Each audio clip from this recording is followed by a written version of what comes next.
Assalamualaikum dan salam sejahtera. Saya Luqman Haris. Anda sedang menonton cerita di sebalik berita. Baik, sejak beberapa hari lepas kita banyak menyaksikan berita berkenaan dengan kembalinya jerebu ke semenanjung Malaysia khasnya. Tetapi kali ini bukan disebabkan oleh sebarang pembakaran yang dilakukan di negara jiran. Sebelum ini kita banyak terkesan dengan pembakaran yang dilakukan di Indonesia dan sebagainya. Tetapi kali ini puncanya nampaknya adalah daripada kita sendiri. Kebakaran terbuka yang dilakukan di banyak negeri di serata Malaysia khasnya yang melibatkan aktiviti pertanian kini menyumbang kepada peningkatan jerebu di beberapa kawasan. Beberapa negeri ataupun wilayah yang paling terkesan sekarang ini IPU-nya, indeks pencemaran udaranya berada pada tahap yang tidak sihat seperti Kuala Lumpur, Selangor, Pahang dan juga terdapat kekhawatiran beberapa negeri lain akan mengalami IPU yang semakin tidak sihat seperti Perak dan juga Melaka. Tapi antara negeri yang banyak melibatkan diri ataupun yang banyak menyaksikan aktiviti pertanian, negeri jelapang padi adalah Kedah Darul Aman. Dan sebelum ini juga Menteri Besar Kedah ada menyatakan bahawa keadaan di sana akan dipantau untuk memastikan tiada pembakaran terbuka banyak berlaku dalam kalangan petani di sana untuk cuba membendung peningkatan jerebu sekarang. Saya mahu terus saja bersama dengan Wakil Ashraf Awani di Kedah, Hadi Awang, yang saya fahamkan berada di sidang media yang diadakan ataupun di majlis yang dihadiri oleh Menteri Alam Sekitar dan Air Datuk Seri Tuan Ibrahim Tuan Man. Hadi, ada apa-apa perkongsian yang diberikan oleh Datuk Seri Tuan Ibrahim berkenaan dengan keadaan jerebu sekarang maupun apa langkah-langkah yang kerajaan akan ambil lagi khasnya di Kedah untuk mengehadkan punca jerebu iaitu kebakaran terbuka?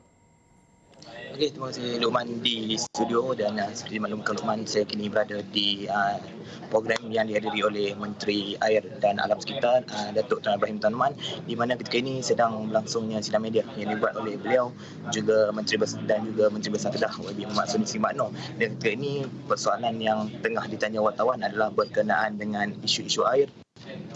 Mana seperti saya kongsikan sebelum ini, beberapa kawasan di Kedah, terutama melibat kawasan Kuala Kedah, tidak menerima air yang cukupnya, ada yang sampai 11 hari tidak menerima air dan sebagainya. Itu yang kami kongsikan sebelum ini. Dan ketika ini fokus utama adalah berkenaan dengan program ataupun majlis untuk menandatangani perjanjian persetujuan semula industri perkhidmatan bekalan air yang mana akan memberi kesan besar utama langkah-langkah penjimatan kepada kerajaan negeri Kedah dan juga pihak yang mengelola air di negeri ini iaitu pihak syarikat air Darul Aman. Dan juga sudah pastinya perkongsian lanjut mengenai apa punca ataupun apa penilaian, apa gerak kerja yang akan dilakukan oleh pihak kerajaan terutama dari Kementerian Kasar ini sendiri sudah pastinya akan saya bawakan selepas soalan itu ditanya sebentar lagi. Saya ada memesan kepada beberapa rakan wartawan untuk tolong bertanyakan soalan itu kepada YB Menteri. Teman. Belum berakhir dan wartawan masih lagi belum sempat ataupun berpeluang untuk bercakap dan bertanya kepada Datuk Seri Tuan Ibrahim Tuan Man. Kita akan bawakan maklumat itu sejurus sahaja kita mendapat sebarang maklumat terkini ataupun kemas kini daripada sana, daripada Tuan Ibrahim. Tetapi berdasarkan sekarang apa yang Hadi lihat di Kedah, kerana negeri ini adalah negeri yang paling banyak terlibat, paling aktif kegiatan pertaniannya, dan kali ini kegiatan ataupun fenomena jerebu dikaitkan banyak dengan kegiatan pertanian, pembakaran terbuka. Adakah kita masih lagi sehingga ke hari ini melihat banyak lagi pembakaran terbuka berlaku di Kedah dalam kalangan petani walaupun sudah pun dilarang oleh pihak berkuasa?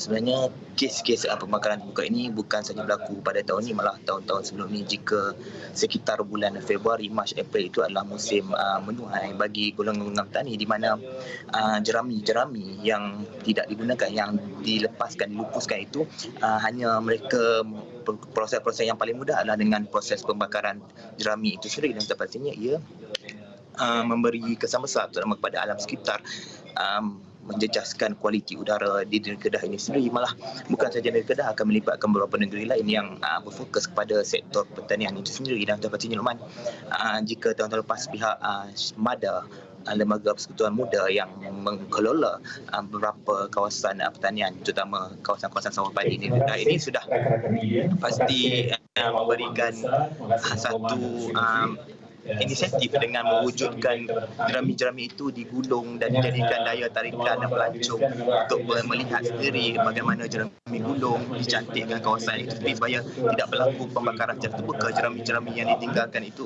Dan sudah pastinya ianya tahun ini perkara itu dilihat sukar untuk dilaksanakan, manakala kita sekarang ini tengah menghadapi tempoh di Kedah ini, Perintah Kawalan Pergerakan Masyarakat pastinya aktiviti pelancongan utamanya melibatkan kawasan-kawasan rentas negeri. Kebanyakan tahun-tahun lepas antara yang datang untuk melihat jerami padi ini sendiri datang daripada negeri-negeri lain, bukan saja negeri Kedah ini sendiri. Malah tahun ini pastinya perkara itu akan dilihat akan menjejaskan sedikit pelaksanaan inisiatif yang diambil oleh pihak MADA itu sendiri, Luqman.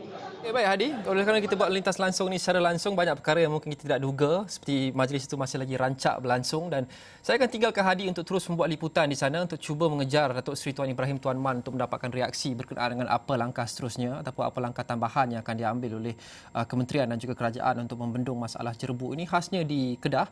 Hadi akan bawakan maklumat lanjut dalam buletin-buletin kami yang seterusnya dan juga di astroawani.com. Terima kasih Hadi Awang, wakil Astro Awani di Kedah.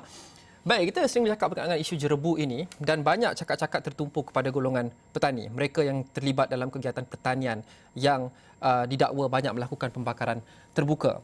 Tapi kita masih lagi belum mendapatkan sisi dan cerita daripada kalangan petani sendiri. Apa cerita mereka, apa pula reaksi mereka. Oleh kerana ini adalah cerita di sebalik berita, saya ingin memberi suara kepada golongan ini. Kerana di sebalik semua berita berkenaan dengan peningkatan insiden jerebu ataupun fenomena jerebu yang kita saksikan sejak beberapa hari lepas, ini cerita golongan yang mungkin penting dalam fenomena ini. Adakah mereka menganggapnya sebagai satu tuduhan? Dan apa alternatif sekiranya kerajaan tidak lagi membenarkan mereka membakar tanaman-tanaman mereka? Kerana itu adalah proses yang mereka lakukan sejak bertahun-tahun yang lepas. Bagaimana mereka akan terkesan? Saya disertai sekarang oleh Cik Ani Mat Zain. Cik Ani adalah pengerusi Badan Bertindak Petani MADA, iaitu Lembaga Kemajuan Pertanian Muda. Assalamualaikum Cik Ani. Waalaikumsalam warahmatullahi. Okey Cik Ani, jerebu kali ini banyak dikaitkan dengan fenomena pembakaran terbuka yang katanya banyak dilakukan oleh kalangan petani, khasnya di negeri-negeri seperti Kedah. Respon Cik Ani kepada kenyataan ini? Kita tak dapat nafikan kenyataan yang dikeluarkan oleh pihak-pihak berkuasa tentang wujudnya jerebu daripada pembakaran jerami padi ini. Tapi kita kena ambil kira lah, ini ada satu cara yang petani perlu lakukan kerana tidak ada apa-apa cadangan yang dibuat oleh pihak kerajaan atau kementerian yang terlibat untuk mengelakkan daripada petani-petani ini membakar jerami sebagai satu alternatif yang dijalankan sejak turun-temurun lagi. Dan pihak kerajaan walaupun ada mencadangkan untuk mewujudkan satu sistem kegunaan semula jerami padi itu, contohnya ada satu masa dulu ura-ura untuk mewujudkan jerami padi ini sebagai pendapatan sampingan petani dijadikan kertas. Sampai sekarang kita tak nampaklah di mana wujudnya kilang kertas untuk mengambil jerami padi daripada petani-petani. Baik Cik Ani, saya mahu memahamkan diri saya dan mungkin golongan penonton di luar sana yang mungkin tidak faham akan proses-proses pertanian. Mengapa petani perlu membakar jerami padi? Adakah ianya adalah satu produk sampingan yang tidak lagi boleh digunakan untuk benda lain? Dan adakah pembakaran dibuat kerana tidak ada cara pelupusan yang lain untuk jerami padi ataupun bagaimana? Jerami padi ini adalah apabila dibakar, dia merupakan akan menjadi satu baja kepada tanah sawah mereka. Dan tidak ada jalan lain lah selain daripada membakarnya. Buat masa sekarang ni adalah kita kata sedikit-sedikit kurang daripada 20% jerami padi itu diambil oleh pengusaha daripada golongan petani lah untuk dijadikan makanan ternakan haiwan. Tapi jumlahnya adalah sangat sedikit, kurang daripada 20% hasil jerami yang digulung untuk jadi makanan ternakan seperti lembu dan kambing. Jadi sekarang ini apabila kerajaan sudah pun melarang sekurang-kurangnya buat masa sekarang untuk petani membakar jerami padi, apa alternatifnya bagi petani? Bagi petani tidak ada jalan lain lah.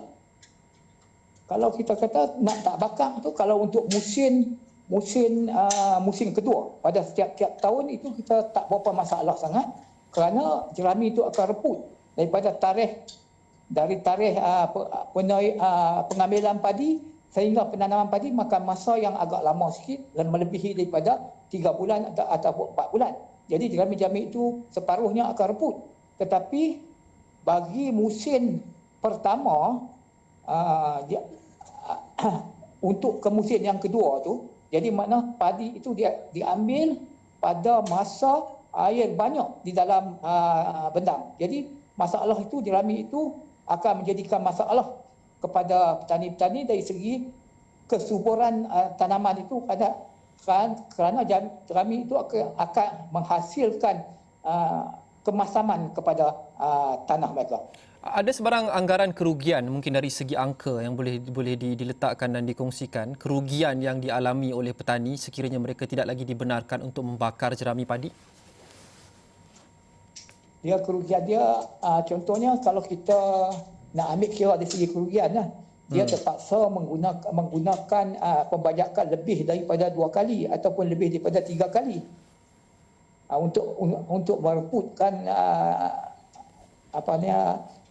jerami-jerami itu.